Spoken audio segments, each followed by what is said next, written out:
नमस्कार, स्वागत है आप सबका दिन भर की तमाम बड़ी और अहम खबरों के साथ। मैं हूं कवीन सचान। शुरुआत हेडलाइन से। नोटबंदी पर कांग्रेस के आरोपों को वित्त मंत्री जेटली ने किया खारिज। कहा, पारदर्शी और ईमानदार वित्त व्यवस्था बनाने में मिल रही है मदद। मनमोहन सिंह ने बताया असंगठित लूट।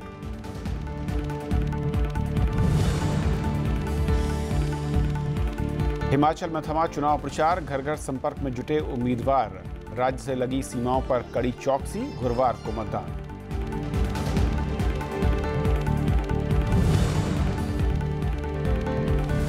दिल्ली एनसीआर में खतरनाक स्तर पर प्रदूषण। धुंध की मोटी परत से सांस लेना हुआ मुश्किल। दिल्ली में बुधवार को सभी प्राइमरी स्कूल बंद।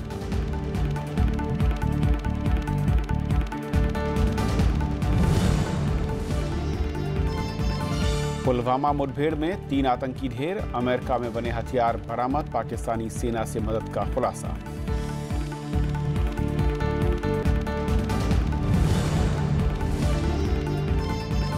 म्यांमार पर संयुक्त राष्ट्र का बढ़ा दबाव। सुरक्षा परिषद की रखाइन में सैन्य अभियान बंद करने की मांग। रोहिंग्या मुसलमानों की हो सुरक्षित वापसी।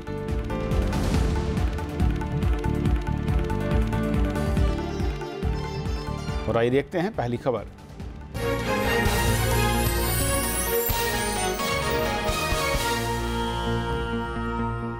हिमाचल प्रदेश में चुनाव प्रचार थम चुका है। उम्मीदवार अब घर घर जाकर प्रचार में जुटे हुए हैं। चुनाव आयोग ने 9 नवंबर को मतदान के लिए तैयारियां पूरी कर ली हैं।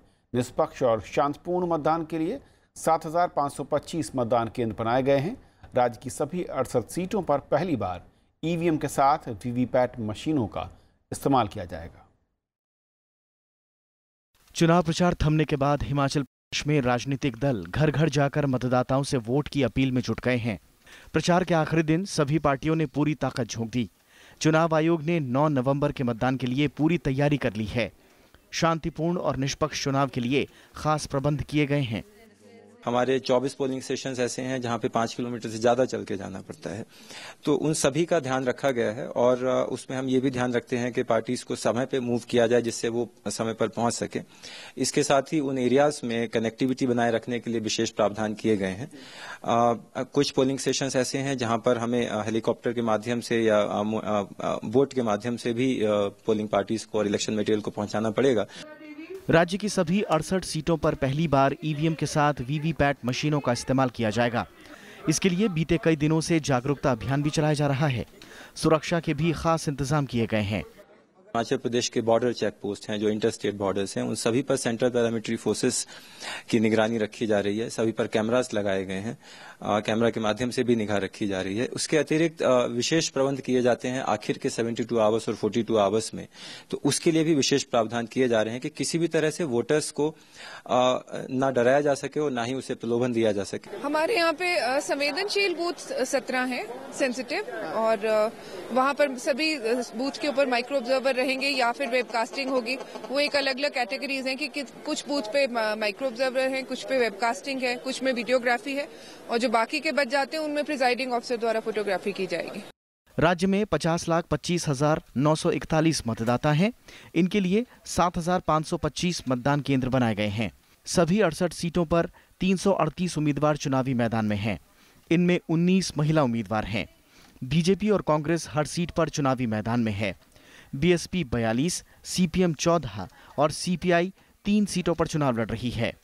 धर्मशाला विधानसभा सीट पर सबसे ज्यादा 12 उम्मीदवार हैं। वहीं झंडुता सीट पर सबसे कम सिर्फ 2 उम्मीदवार हैं। अखिलेश सुमन, राज्यसभा टीवी।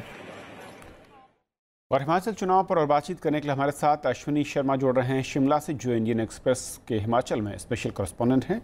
अश्विनी जी, स्वागत है आपका। हालांकि चुनाव प्रचार खत्म हो गया, लेकिन मैं शुरुआत करना चाहूंगा कि जिस तरीके से ये पूरा चुनाव प्रचार रहा है, मुद्दों के लिहाज से दोनों ही पार्टियों ने किस मुद्दे पर ज्यादा चर्चा की या रैलियों के जरिए उसको उठाने की कोशिश की, और कुछ ऐसे मुद्दे भी रहे होंगे जिनसे बचने की कोशिश शायद दोनों ही दलों ने की होगी। क्या कुछ रहा है मुद्दों का आकलन?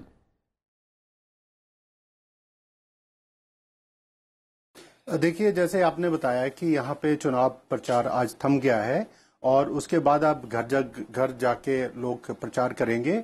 मुद्दों की बात अगर करें तो जो इस समय मुख्यमंत्री हैं वीरभद्र सिंह जी, उन्होंने विकास का मुद्दा चुनाव में ले जाने की कोशिश करी है और उसके साथ साथ उन्होंने ये भी कहा कि बीजेपी दुष्प्रचार कर रही है क्योंकि उनके खिलाफ कुछ केसेस चल रहे हैं, सीबीआई के, ईडी के केसेस हैं, इनकम टैक्स के केसेस हैं जिसमें वो जमानत पे हैं। तो उन्होंने उन केसेस को भी कहा कि बीजेपी इसका दुष्प्रचार कर रही है, विकास के मुद्दे से हट रही है। और दूसरी तरफ जैसे बीजेपी है जिन्होंने प्रचार में पूरी ताकत झोंक दी, प्राइम मिनिस्टर नरेंद्र मोदी लगभग 7 रैलियां कर चुके हैं हिमाचल प्रदेश में, 3 दिन उन्होंने लगाए हैं। बीजेपी प्रेसिडेंट अध्यक्ष जो हैं अमित शाह, वो 4 दिन यहां बिता के गए और काफी सारी सेना थे।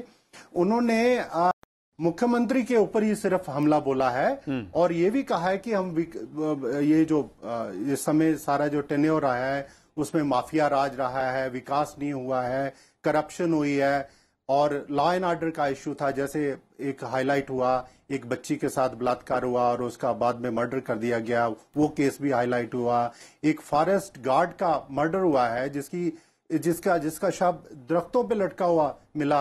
ऐसा कहा जा रहा है कि माफिया राज है हिमाचल में, जिसका प्राइम मिनिस्टर ने भी जिक्र किया। तो इन सारे मुद्दों पे दोनों पार्टियां अपने अपने ढंग से उनको उछालती रही हैं, कुछ पार्टियां उसका जवाब देती रही हैं जो सत्ता में है। जी, और अश्विन जी, क्योंकि पूरे चुनाव प्रचार में एक बात कही गई है, आप क्योंकि वहां पर शिमला में लगातार आपने देखा वहां से पूरे राज्य में चुनाव प्रचार को, क्या वाकई ऐसा लगा है कि कुछ लोग ये कहते हैं कि जिस तरीके से बीजेपी ने यहाँ पर अभियान चलाया, पूरी बड़े नेताओं की फौज उतारी, कांग्रेस थोड़ा सा कमजोर दिखी चुनाव प्रचार में। राहुल गांधी जरूर गए, सोनिया गांधी ने गई, लेकिन एक जो पूरी फौज एक होती है जैसे कहते हैं कि कारपेट बमिंग एक तरीके से चुनाव प्रचार में, वो नजर नहीं आई। ऐसा कुछ है या सिर्फ वीरभद्र और उनके कामकाज के सहारे ही चुनाव जीतने की कवायद में कांग्रेस दिखी? देखिए, कांग्रेस की कहीं ना कहीं अपनी कमजोरी थी। जो हमें पता लगा है कि कांग्रेस में एक जो रिसोर्सेज की कमी रही है, उनके जो उम्मीदवार थे उनके पास होर्डिंग, पोस्टर्स, बैनर्स वहां तक नहीं पहुंचे हैं। उनको जो इलेक्शन का चुनाव का खर्चा होता है, जिस तरह से बीजेपी के प्रत्याशियों ने किया है, जब बीजेपी पार्टी ने कहा है, हमें बताया गया कम से कम भी 4 हेलीकॉप्टर्स यहाँ पे बीजेपी ने उपलब्ध करवाए थे, 2 हेलीकॉप्टर उन्होंने रोटेशन पे लिए हैं और कांग्रेस के पास उसके मुकाबले में कुछ भी नहीं था। जब प्रधानमंत्री ने ये कहा है कि चुनाव में मजा नहीं आ रहा है और जो बड़े नेता हैं कांग्रेस के आ नहीं रहे, उसके बाद राहुल गांधी जी सिर्फ 1 दिन के लिए आए और उन्होंने 3 रैलियां की। वो एक मुझे लगता है कि एक रिचुअल सा लगा है। कुछ नेता इनके यहाँ पे जरूर थे, लेकिन उनका जिस तरह से इम्पैक्ट या स्ट्रेटेजी या कोऑर्डिनेशन जिस तरह से बीजेपी ने किया, उनका वॉर रूम में काम करता रहा है और पूरे मॉनिटर्ड थी किसने कहां जाना है, उनको कब उनको ले जाना है, किस समय पे। वो कांग्रेस के पास उस तरह की मशीनरी नहीं थी, कांग्रेस के पास उस तरह के रिसोर्सेज नहीं थे। उन्होंने पूरा का पूरा चुनाव सिर्फ एक आदमी पे छोड़ दिया, जो मुख्यमंत्री वीरभद्र सिंह जी हैं, जिन्होंने आज जैसे हमें बताया गया कम से कम भी 200 रैलियां उन्होंने करी हैं और हर जगह, कुछ जगहों पे सड़कों से पहुंचे हैं, कुछ जगह हेलीकॉप्टर से पहुंचे हैं और उन्होंने अपनी आज जो कॉन्स्टिट्यूंसी है अर्की, उसमें भी प्रचार किया है। जो उनकी पहले कॉन्स्टिट्यूंसी जहां से उनके पुत्र विक्रमादित्य सिंह जी चुनाव लड़ रहे हैं, वहां भी उन्होंने प्रचार किया। बट कुल मिला के मुख्यमंत्री वीरभद्र सिंह ही फोकस में थे और कांग्रेस के कुछ आधा दर्जन नेता थे जो अलग अलग जगहों पे गए, बट बीजेपी के मुकाबले में बहुत कमी थी इनके प्रचार में। और कहा जा रहा है अश्विनी जी की चुनाव प्रचार में भ्रष्टाचार बनाम विकास, कुछ इस तरीके की लड़ाई उसे एक मोड़ देने की कोशिश की गई और सीधे तौर पर जब मुख्यमंत्री पर निशाना साध रही हो बीजेपी, जनता के लिहाज से क्या आपको लगता है कि करप्शन वहां पर एक बड़ा मुद्दा दिखा इस बार, मतदाता उस पर थोड़ा सा वोटिंग कर सकता है, या फिर स्थानीय मुद्दे, हर विधानसभा में अलग अलग जो मुद्दे होते हैं आमतौर पर पहाड़ी राज्यों में, वही ज्यादा प्रभावित करेंगे मतदाता के दिमाग को जिस दिन वोटिंग होगी?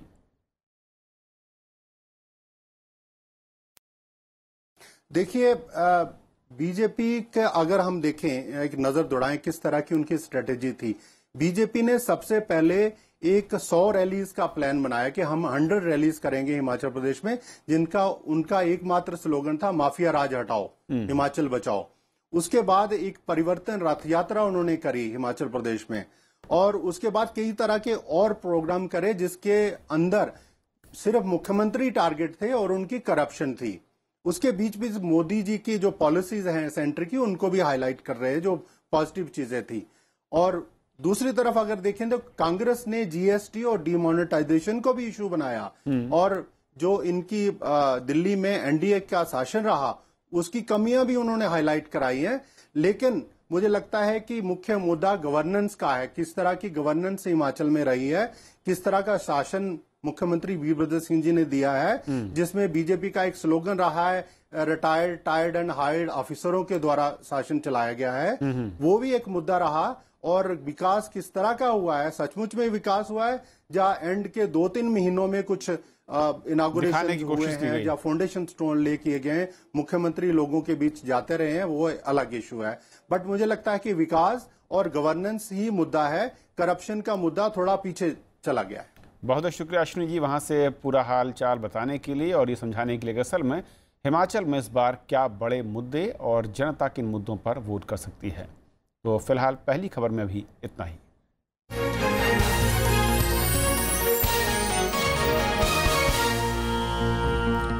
उधर गुजरात में बीजेपी ने आज से घर घर जाकर मतदाताओं तक पहुंच के लिए गौरव महासंपर्क अभियान शुरू किया है। बीजेपी के राष्ट्रीय अध्यक्ष अमित शाह ने नारायणपुरा विधानसभा क्षेत्र से इसका आगाज किया।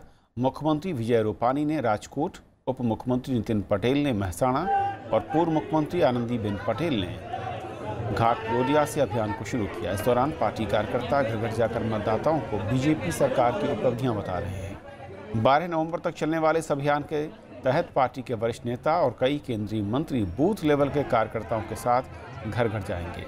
इस अभियान में 50,000 बूथ को कवर किया जाएगा।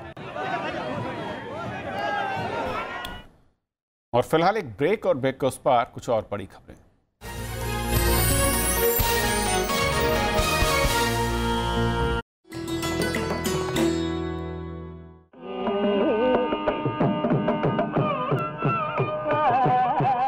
मदुरई सुब्बालक्ष्मी कर्नाटक शैली की मशहूर संगीतकार, संयुक्त राष्ट्र संघ सभा में संगीत प्रस्तुति देने वाली पहली भारतीय, भारत रत्न से सम्मानित पहली महिला संगीतज्ञ, रेमन मैगसेसे अवार्ड पाने वाली पहली भारतीय महिला।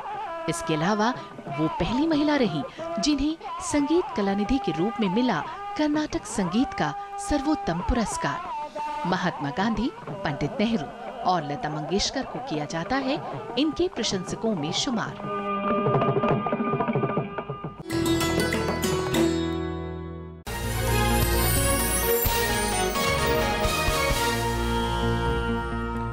वित्त मंत्री अरुण जेटली ने नोटबंदी के फैसले को देश की अर्थव्यवस्था के लिए ऐतिहासिक क्षण बताया। नोटबंदी के 1 साल पूरे होने के मौके पर आज वित्त मंत्री ने कहा कि नोटबंदी से कैशलेस और साफ सुथरी अर्थव्यवस्था बनाना सरकार की एक बड़ी उपलब्धि है। इससे काले धन को बाहर लाने, जाली नोट को खत्म करने, आतंकवाद और उग्रवाद में कमी लाने में मदद मिली है। वित्त मंत्री ने पूर्व प्रधानमंत्री मनमोहन सिंह के आरोपों को राजनीति से प्रेरित करार दिया। वित्त मंत्री अरुण जेटली ने नोटबंदी अभियान के 1 साल पूरे होने पर उसके फायदों का जिक्र किया। इस मौके पर उन्होंने नोटबंदी और जीएसटी को लेकर विपक्ष के आरोपों को खारिज किया। उन्होंने कहा कि नोटबंदी के बाद देश ज्यादा साफ सुथरी, पारदर्शी और ईमानदार वित्त व्यवस्था की ओर बढ़ा है। वित्त मंत्री ने कहा कि नोटबंदी का अहम मकसद कम नकदी की अर्थव्यवस्था बनाना और काले धन पर अंकुश लगाना था। जेटली का कहना है कि लोगों को गुमराह कर कांग्रेस इसका राजनीतिक फायदा लेना चाहती है। कोई डिमोनेटाइजेशन वन ऑफ सॉल्यूशन है कि इससे सारा समस्या हल हो जाएगी, ऐसा नहीं है। लेकिन इसने एक एजेंडा बदला और उस बदले एजेंडा में लेस कैश इकोनॉमी की तरफ हम जाएं। Number of individual tax assessees, उसकी संख्या नॉर्मल की तुलना में बढ़ने लगी। डिजिटल ट्रांजैक्शंस बढ़े हैं। अरुण जेटली ने कहा कि नोटबंदी से डिजिटल लेन देन और करदाताओं की संख्या में इजाफा हुआ है। इसके बाद से बड़े पैमाने पर फर्जी कंपनियों के खिलाफ कार्रवाई की जा रही है। नोटबंदी के असर से जम्मू कश्मीर में पथराव की घटनाओं और उग्रवाद पीड़ित इलाकों में नक्सली गतिविधियों में काफी कमी आई है। देश की अर्थव्यवस्था और देश के व्यापक भविष्य के लिए जो यथास्थितिवाद स्टेटस को था उसको बदलना अति अनिवार्य था। जब एक्सेसिव कैश ट्रांजैक्शन होता है तो वो टैक्स इवेजन को भी न्योता दिया जाता है। इससे पहले पूर्व प्रधानमंत्री और कांग्रेस के वरिष्ठ नेता मनमोहन सिंह ने अहमदाबाद में विमुद्रीकरण के फैसले की कड़ी आलोचना की।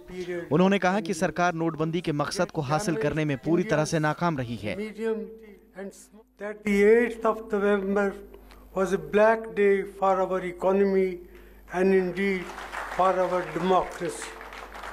मनमोहन सिंह का कहना है कि नोटबंदी और जीएसटी से अर्थव्यवस्था को दोहरा झटका लगा है। इससे सबसे ज्यादा छोटे कारोबारियों को नुकसान पहुंचा। I remember feeling shocked when I heard the Prime Minister's announcement, and I wondered who advised him to inflict such a reckless step on our nation. बैंकों ने नोटबंदी को बैंकिंग क्षेत्र के लिए बेहतर बताया। उनका कहना है कि इससे बैंकों में नकदी जमा और डिजिटाइजेशन की रफ्तार तेज हुई है। म्यूचुअल फंड और बीमा में निवेश बढ़ा है। वहीं आयकर विभाग के मुताबिक पिछले साल के मुकाबले इस साल 2 गुना से ज्यादा करीब 15,500 करोड़ रुपए की अघोषित आय का पता चला है। करदाताओं की संख्या में भी 17% का इजाफा हुआ है। पंचानन मिश्रा, राज्यसभा टीवी। सर्दी बढ़ने के साथ वातावरण में प्रदूषण का स्तर भी बढ़ गया है। मंगलवार सुबह दिल्ली एनसीआर समेत उत्तर भारत के कई इलाकों में धुंध छाई रही। इंडियन मेडिकल एसोसिएशन ने दिल्ली की हालत को बेहद खराब बताया। एनजीटी ने भी पंजाब, हरियाणा, दिल्ली और उत्तर प्रदेश सरकार से जवाब मांगा। इस बीच दिल्ली सरकार ने बुधवार को सभी प्राइमरी स्कूल बंद करने का फैसला किया। बच्चों और बुजुर्गों को बाहर निकलने से बचने की सलाह दी गई है।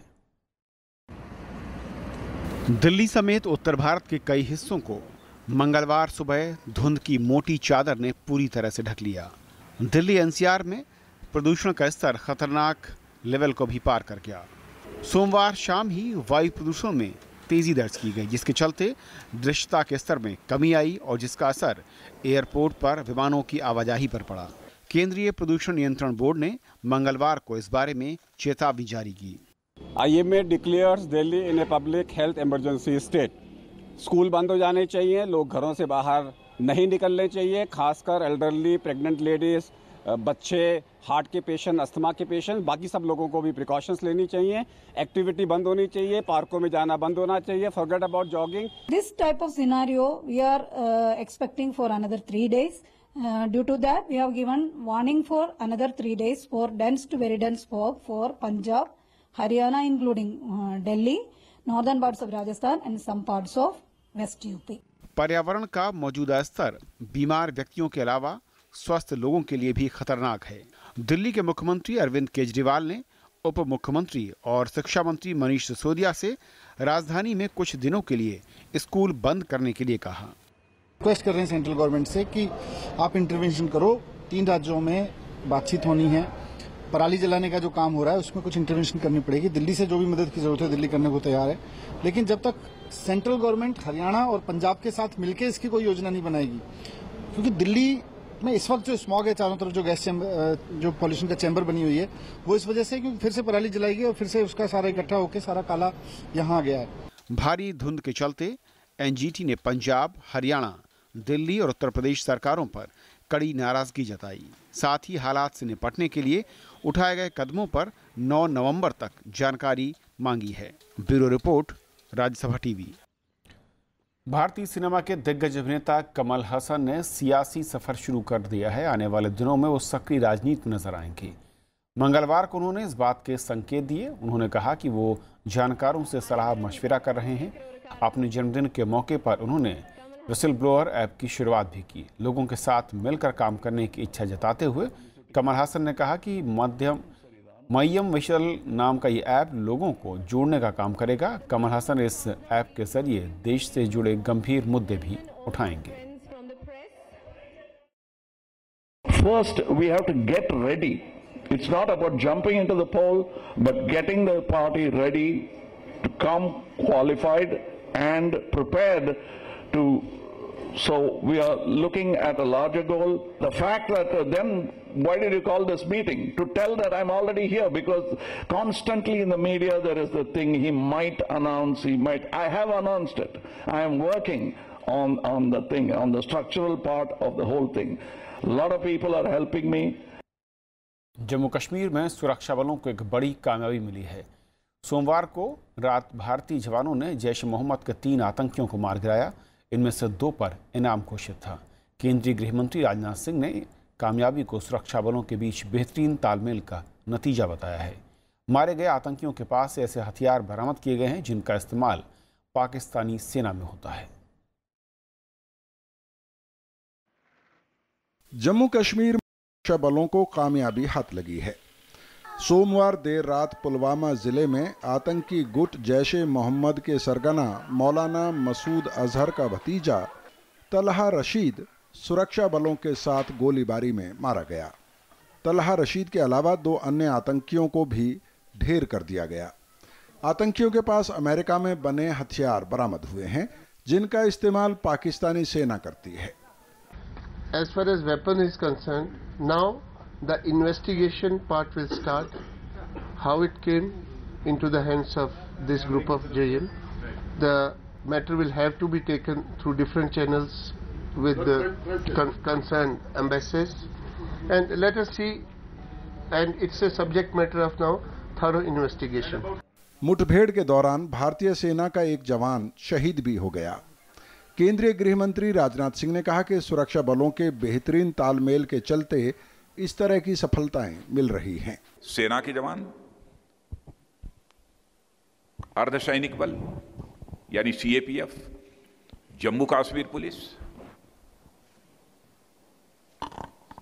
और इंटेलिजेंस, इन चारों के बीच ऐसा बेहतर कोऑर्डिनेशन है क्या आए दिन 2, 3, 4 की संख्या में जो आतंकवादी भारत में घुस रहे हैं अथवा आतंक फैलाने की कोशिश करते हैं उनको न्यूट्रलाइज किया जा रहा है। इस बीच थल सेना अध्यक्ष बिपिन रावत ने कहा कि सेना का मकसद सभी आतंकियों का सफाया करना है, फिर चाहे उनका संबंध किसी से भी हो। सेना प्रमुख ने यह भी कहा कि M4 बंदूक मिलने से यह साफ है कि आतंकियों को सीमा पार से बराबर मदद मिल रही है। Bureau report, Rajya Sabha TV. Jammu Kashmir में टेरर फंडिंग मामले की जांच कर रही एनआईए की टीम ने मंगलवार को बड़ी कार्रवाई करते हुए 9 लोगों को गिरफ्तार किया है। इस दौरान जांच एजेंसी ने चलन से बाहर हुए नोटों में 36 करोड़ रुपए से ज़्यादा की रकम बरामद की। हालांकि कार्रवाई पर एनआईए की तरफ से फिलहाल कोई बयान जारी नहीं किया गया। इससे पहले टेरर फंडिंग केस में हुर्रियत नेताओं और घाटी के कई बड़े कारोबारियों के ठिकानों पर छापेमारी हुई थी। जांच के दौरान अलगाववादी नेता सैयद अली शाह गिलानी के दामाद समेत कई लोगों को गिरफ्तार भी किया जा चुका है। शेयर बाजार में आज बड़े उतार चढ़ाव देखने को मिले। दिन के कारोबार में सेंसेक्स नई ऊंचाइयों पर पहुंचा। सेंसेक्स ने 33,865 का नया उच्चतम स्तर छुआ। हालांकि तेजी का माहौल ज़्यादा नहीं रहा।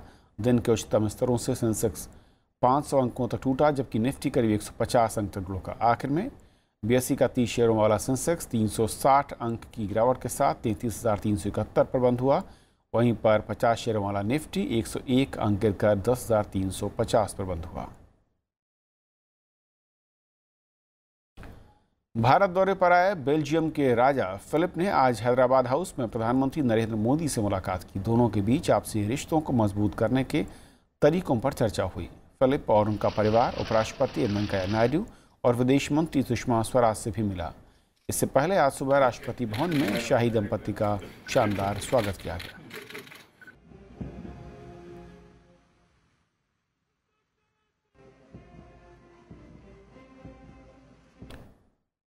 संयुक्त राष्ट्र सुरक्षा परिषद ने म्यांमार पर दबाव बढ़ाते हुए रखाइन प्रांत में सैन्य अभियान बंद करने को कहा है।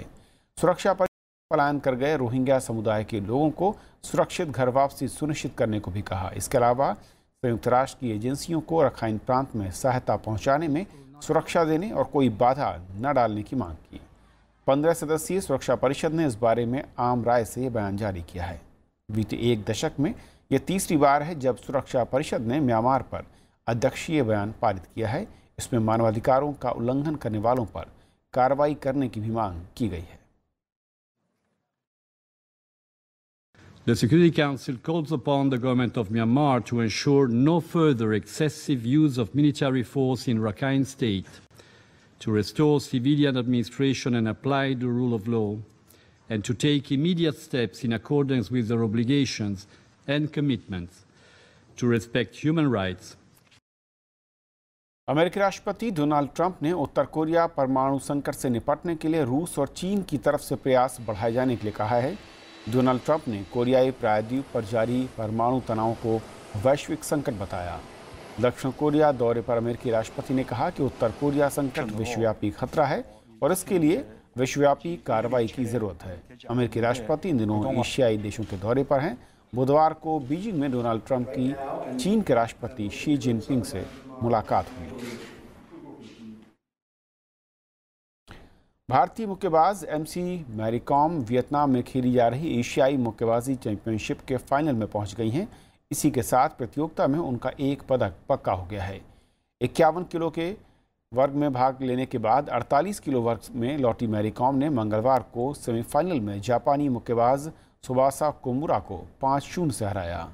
एशियाई मुक्केबाजी चैंपियनशिप में छठी बार शामिल होने वाली मैरी कॉम 5वीं बार फाइनल में जगह बनाने में सफल रही हैं।